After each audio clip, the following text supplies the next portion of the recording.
Marije Dilber Bela Marije, što krotko tkaješ marem plačeš? Da li ti je razbojot rasipan ili ti je brdo to skršeno?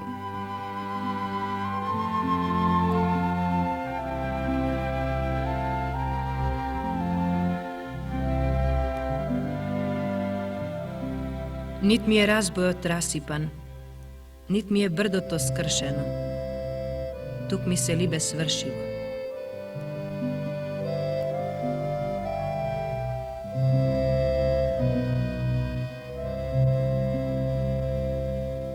Во богатата ризница на македонското народно творештво, посебна гранка представува килимарството, како дел од разновидните текстилни ракотворби. Ликовно-естетските вредности на домашните килими, кои се дело на творечкиот дух на жената ткајачка, се вбројуваат меѓу најрепрезентативните остварувања на македонската народна уметност.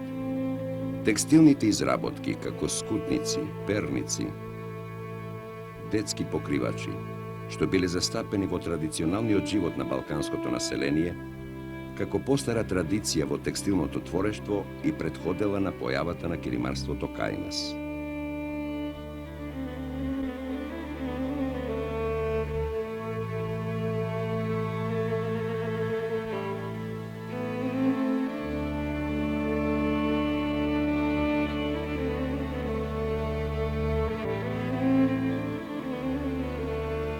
Веројатно, тие текстилни изработки придонесле за изработка на ткаенини од поголеми димензии – килимите.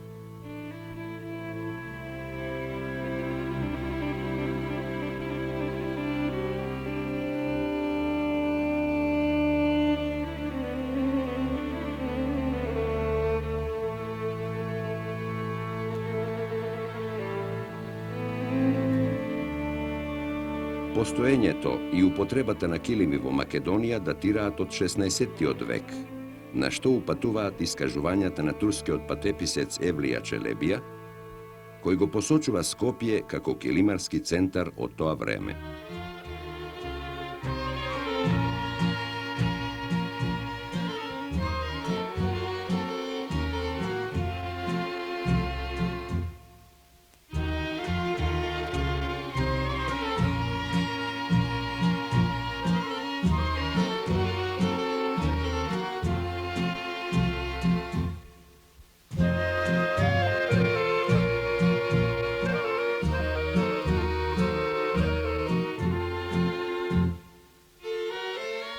Употребата на килими за постилање наземи и ширењето на килимарството во Македонија биле во тесна врска со некогашниот начин на живење во македонските градови, каде што во периодот на турското владење се прифаќале и ширеле ориенталните влијанија во уредувањето на домашните ентериери.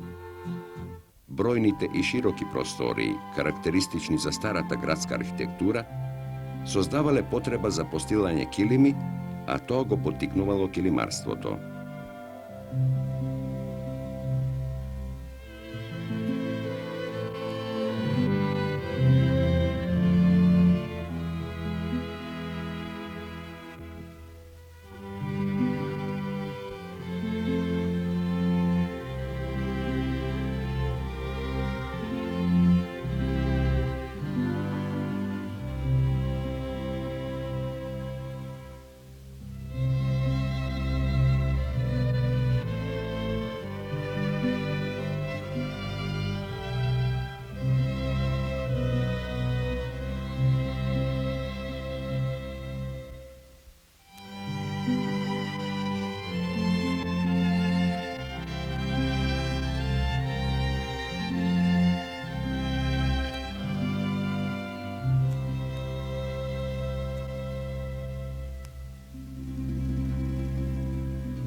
Во македонските градови, вообичаена практика била, особено од страна на поимотни граѓани, да се употребуваат за постилање и импортирани килими од поблиски и подалечни места, особено од Цариград, Солун и Пирот, а овие килими представувале и инспирација за создавање нови домашни производи.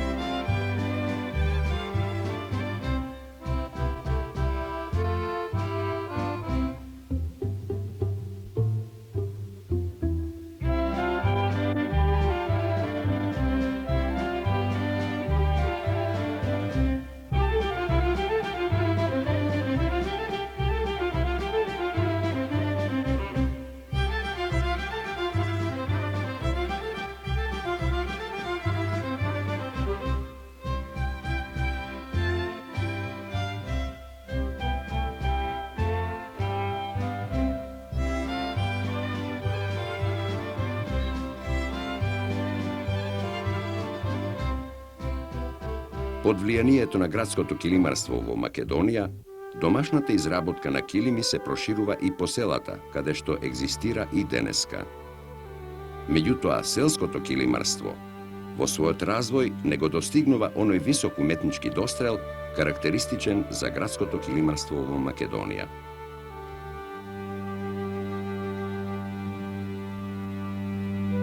Основната суровина за изработката на килимите во Македонија била волната, а тоа го овозможувало и некогашното развиено сточарско стопанство. Волната се преработувала на домашен, традиционален начин со помош на едноставни технички помагала. Жените сами ја влачеле волната, а за тоа служиле специјални дрвени алатки со железни клинови, наречени ракатни гребеници. Постепено оваа работа ја преземаат специјализираните работилници, влачарници, така што денеска само по селата и за помали потреби волната се влачи на некогашниот начин.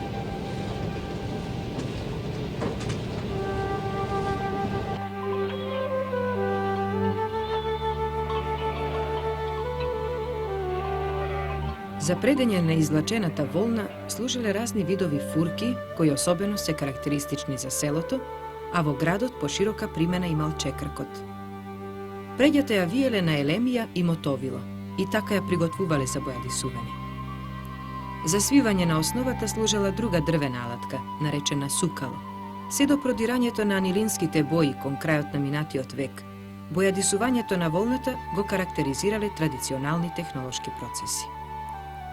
Жените сами ја бојадисувале волната дома, главно со природни средства, добивани од разни билки и минерали, но се повеќе и повеќе бојадисувањето го препуштале на специјализираните бојаджии.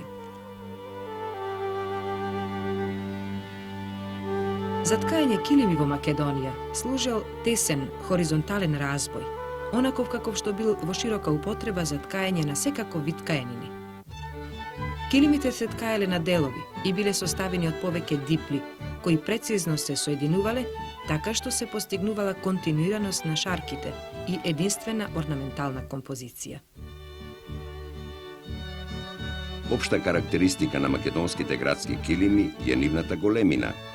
Најчесто биле составени од 3 до 5 дипли, а по димензии достигнувале и до 5 метри во широчина и должина, што било условено од големината на собите за живење во староградските куќи.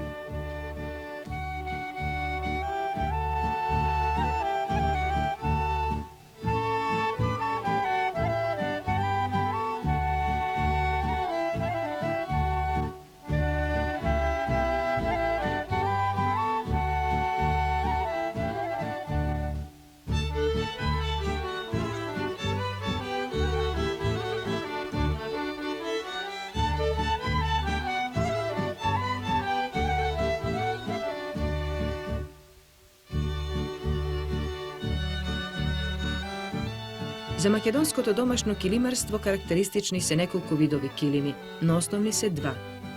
Килими парти или зуници, килими со развиена богата орнаментика.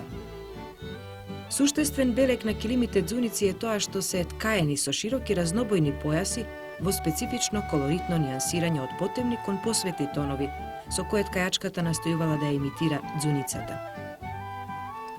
Ваквите килими главно служеле за секојдневна употреба.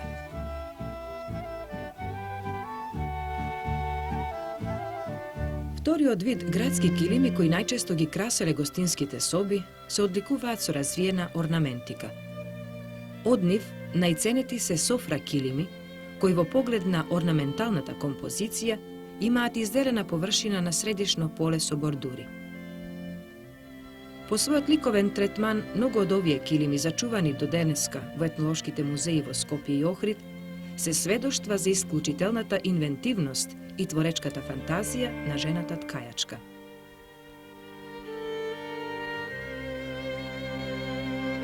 Тоа најуверливо го покажуваат разновидните варијации на софра килимите, како голема софра со дрво на животот,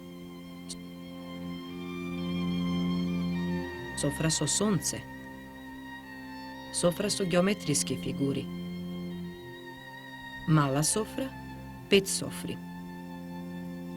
Килимот со 5 софри по уметничката креација прилеган на црковните олтари изработени во длабока резба. Трет вид килими, комбинација на дзуница и софра, се килимите пооди-поседи.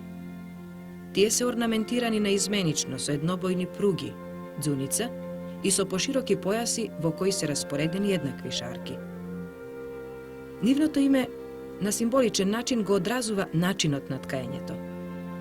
Еднобојните пруги се работеле брзо и затоа некоја духовита килимарка ги нарекла пооди, а широките појаси во кои ткајувале орнаменти ги нарекле поседи, зашто тие се изработувале бавно.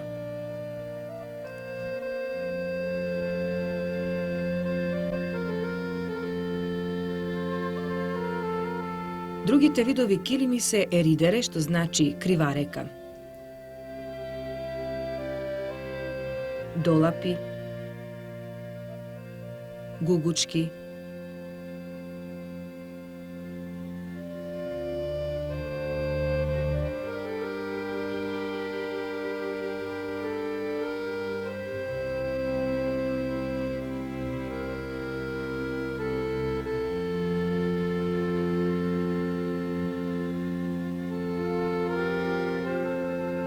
рачките, колца и какараски.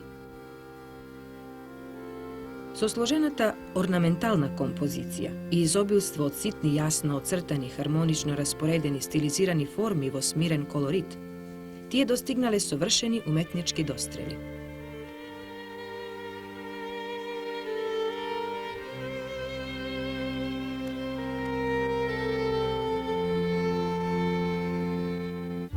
Нашата килимарка во прв ред ткаела за потребите на домакинството, поретко за продавање. Но во 19. век ткајачките почнале да изработуваат килими за широка потрошувачка. Најпознат бил градот Прилеп, зашто автентично сведоштво дава познатиот собирач на народното творештво Марко Цепенков.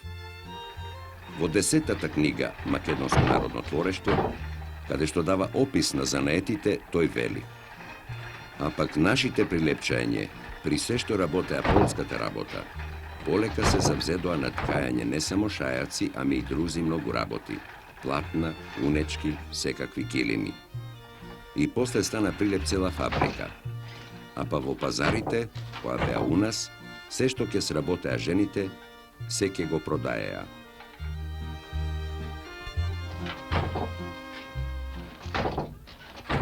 Четирнаесет години јас бев. Тука една комшица се научи од друзи, од роде. Се научи ткајш. И јас чора по врацет се кајне. И седев бразбој бев. И кога се научив, еден имаше прилепчан, имаше 2-3 што даваќе за ткајње. Со нивно се. Да. И ми донеса и мене. Ајде, девојчево, нека ткај, нека се учи. Сака.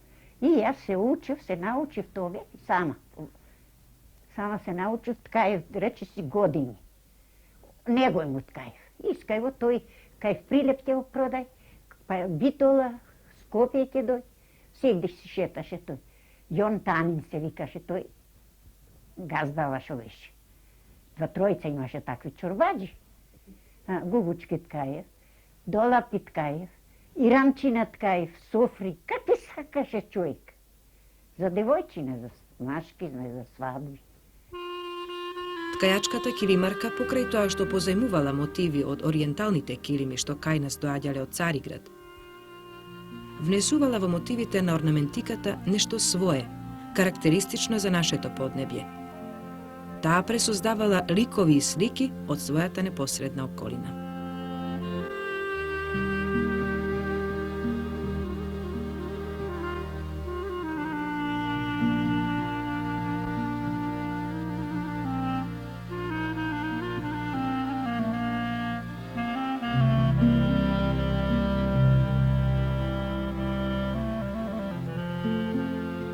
Од сите ликовни својства на македонските килими, највисока уметничка вредност представува нивната богата орнаментика која изобилува со геометриски растителни мотиви, со животински и фигурални представи. Геометриските мотиви во најразновидни интерпретации се застапени на сите градски килими во Македонија. Килимите со исклучително геометриска орнаментика, која се надоврзува на традиционалниот геометризам познат уште од најстарите времења, најчесто имаат бесконечен распоред на мотивите. Крушевскиот килим, изработен некаде во средината на минатиот век со волна бојадисена во природни бои, е најтипичен представник на овој вид. Геометриски мотиви, распоредени како поединечни, се среќаваат речиси на секој килим, обично како дополнителен елемент во празните простори. Освен разни ромбоидни форми и геометриски стилизации, повеќе или помалку застапени во други килимарски балкански центри, евидентна е и појавата на Ц мотивот, толку омилен и карактеристичен воопшто за македонската текстилна народна уметност.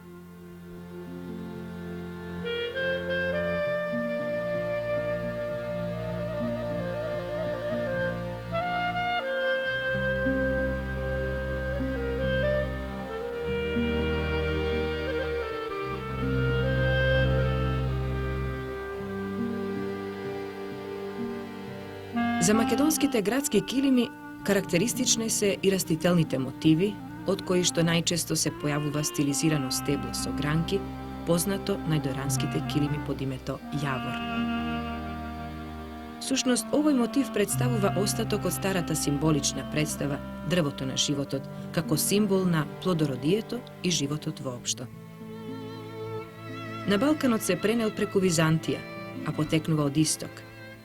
Се јавува во многобројни варијанти кои добивале со текот на времето и различни толкувања. Меѓутоа, кај нас тој го изгубил своето првобитно значење и на македонските килими го задржал само декоративниот карактер. Од другите растителни мотиви се истакнува стилизацијата на лалето, чија килимска интерпретација се јавува на прилепските и битолските килими.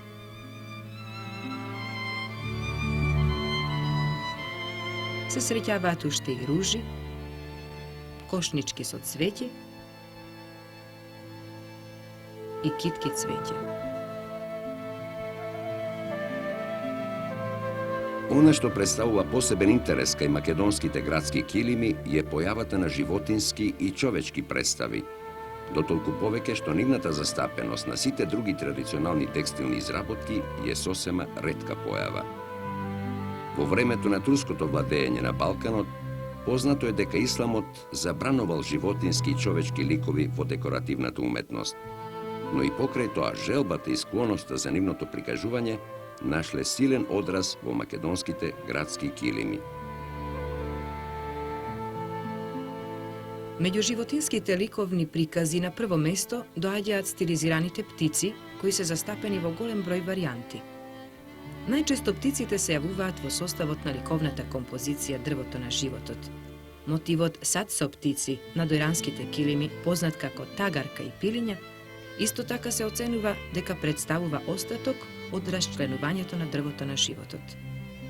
Можне често птиците се представени како поединечни и во тој случај тие обично исполнуваат одделни празнини во килимскиот простор.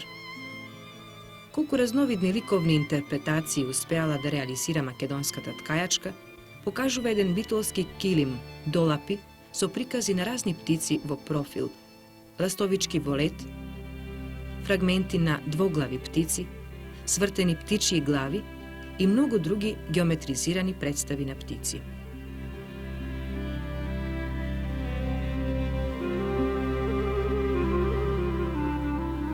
Специфична стилизација на птици представуваат и гугучките на прилепските килими. Неретка е појавата и на стилизирани пајчиња, особено на охридските килими, каде се среќаваат и стилизации на други животни – ежеви, гуштери и така натаму. Честопати некои геометризирани облици, ткајачката во своите представи ги доближува до животинскиот свет што ја окружува. Таков е примерот со често застапените мотиви рачки на доиранските килими. Со најбогата ликовна обработка на човекот се одликуваат охридските килими, каде што навистина се искаени трајни сведоштва за развиената фантазија и талентот на нивните креаторки. Тука среќаваме прикази на детски, машки и женски фигури, од најситни геометризирани до реалистично обработени представи. Почесто се застапени женските ликови, а меѓу нив има и такви кои се представени и со некакви движења на рацете. Во групата на машките фигури предадени се ликови на турски војници, низами. Некои човечки глави, обработени со многу детали, но фантастично интерпретирани, подсетуваат на известни символични содржини, карактеристични првобитно за поголем број орнаментални мотиви воопшто. На килимите се среќаваат и вткаени датуми, надписи, имиња или иницијали, кои се значајни за историскиот развој на килимарството, бидејќи представуваат најточни извори за времето на создавањето на соодветен килим и за локалните вкусови во одреден временски период. Најчесто ткајачките биле неписмени, но ткаеле според нивната желба поднапред испишани зборови и бројки од страна на некој пообразован човек.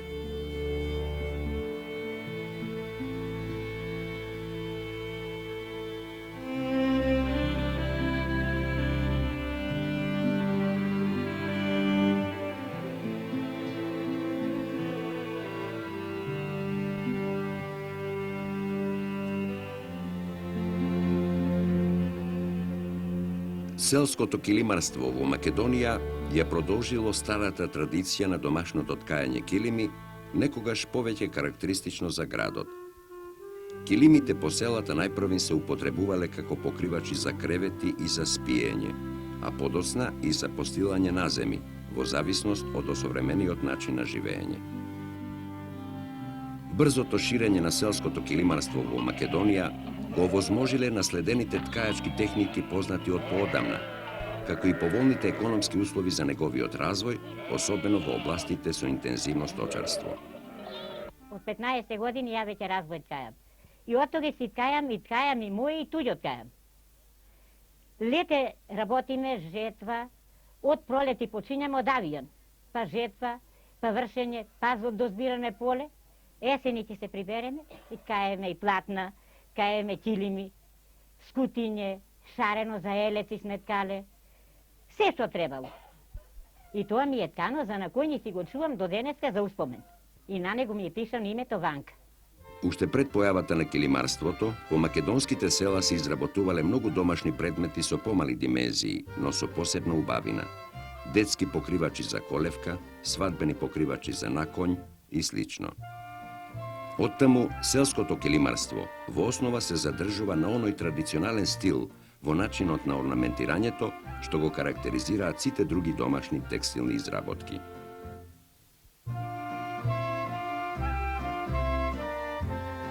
Геометриската орнаментика, најкарактеристична инаку за нашето целокупно народно текстилно творештво, во селското килимарство доминира. Мотивите по традиционално правило се конструирани во бесконечен распоред. Најомилениот орнаментален мотив коло, во вид на ромб, со повеќе или помалку назабени страни, застапен речиси на сите други домашни ткаенини, наоѓа широка примена и во селското килимарство. Овој орнаментален мотив е мощно стар. Познат е во декоративната уметност скоро на целото балканско подрачје. Разните други геометриски форми ткајачката ги именува според предметите што и се најпознати и блиски. Во Скопско и Тито Велешко, на забените геометриски мотиви на килимите се викаат чешлиња. Многу геометриски орнаменти се доживуваат во представата на ткајачката и како живи суштества, најчесто од животинскиот свет, што е воопшто одлика на народната уметност. Типичен пример се познатите малешевски килими, орнаментирани со какараски, кои на локалниот дијалект означуваат страчки. На детските килимчиња од Гевгелиско се застапени геометриски мотиви, наречени ластовички. Во Воденско, како и во некои други македонски села, на килимите се ткаеле разни геометриски орнаменти, познати под општо име пилишта. Со ширењето на килимарството по селата се прифаќале и разни други мотиви под влијанието на градот.